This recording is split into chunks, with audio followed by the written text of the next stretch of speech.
Think about this for a second. We know exactly who invented the printing press, Gutenberg.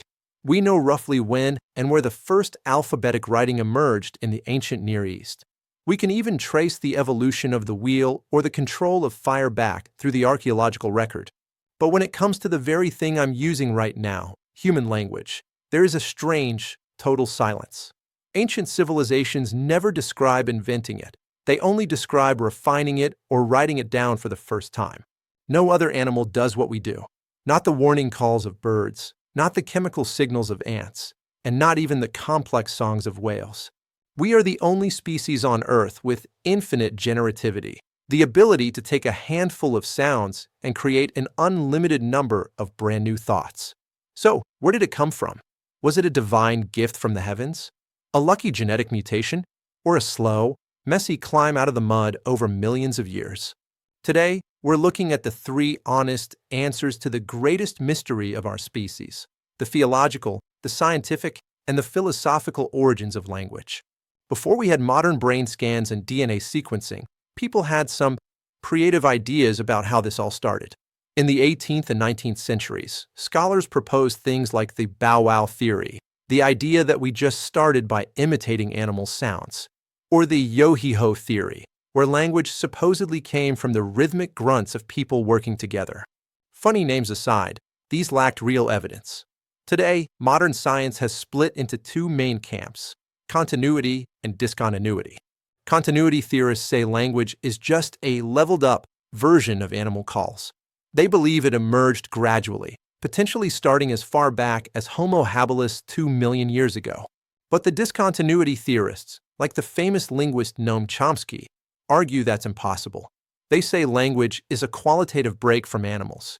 It's so unique that it must have come from a specific biological reorganization or a mutation maybe only 50,000 to 100,000 years ago. Let's start with the perspective that has dominated human thought for most of history: the theological answer. If you look at the book of Genesis, language isn't something humans figured out. It's something that pre-exists us.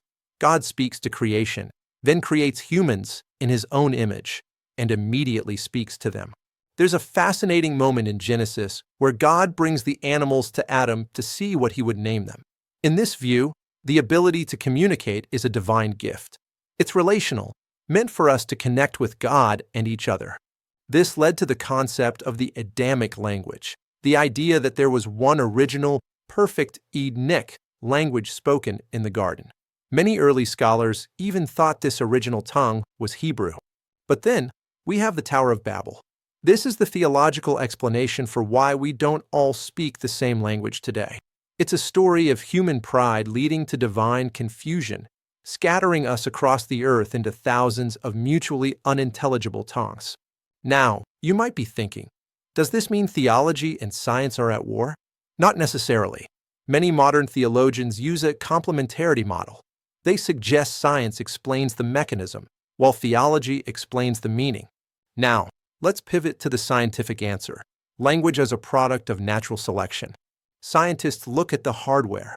Over millions of years, the human brain underwent massive changes. We see the enlargement of the prefrontal cortex for social cognition and the expansion of the temporal lobe for processing sounds. We see a progression. By the time of Homo neanderthalensis about 400,000 years ago, there's evidence of a vocal tract capable of complex speech. But hardware isn't enough. You need the software. This is where Noam Chomsky's innateness hypothesis comes in. He argues that human children are born with a universal grammar hardwired into their brains. That's why a toddler can learn a language perfectly just by hearing it, while a brilliant chimpanzee never will. There's also the gesture-first hypothesis. Some researchers believe we didn't start by talking, we started by gesturing. Think about it. When you can't find the words, what do? You use your hands. Neurologically, the parts of the brain that handle gestures and speech actually overlap. So why did we evolve this? Most likely, because it was a massive survival advantage. As our social groups grew larger and more complex, we needed a way to coordinate, share intentions, and understand what others were thinking, what scientists call theory of mind. But even with God or evolution, there's a third path, the philosophical answer. This view says language emerges where consciousness meets society. Think about the paradox of language. It's not an invention like the printing press, because it's present in every society, even the most ancient ones. But it's also not a discovery like fire, because it doesn't exist out in the wild without us. The philosopher Ludwig Wittgenstein argued that language is something we do together. He called them language games, patterns of usage that gain meaning through social context. In this view, language is emergent. No one person or God had to invent the word for justice or beauty. These concepts emerged naturally as human consciousness began to interact with other humans. Language isn't just a tool we use. It's the very medium that constructs our world. So who's right? The theologian says language is a gift. The scientist says it's a mechanism. The philosopher says it's an interaction. After centuries of looking for the first word, we still don't have a smoking gun.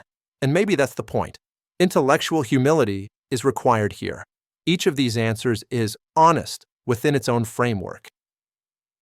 Science and theology don't have to be at each other's throats on this. One can describe how we got the vocal cords and the neural pathways, while the other describes the existential significance of being a creature that can say, "I love you," or "Why are we here?" Perhaps language isn't something we have, it's who we are. It's the peculiar human way of being in the world. Whether that ability was divinely ordained, evolutionarily produced, or some mixture of both, it remains our greatest power. But I want to hear from you.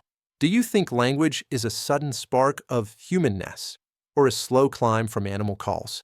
Does the divine gift idea resonate with you? Or do you prefer the biological hardware explanation? Let's talk about it in the comments. Don't forget to like this video if it made you think, and subscribe for more deep dives into the mysteries of our species. And I'll see you in the next one.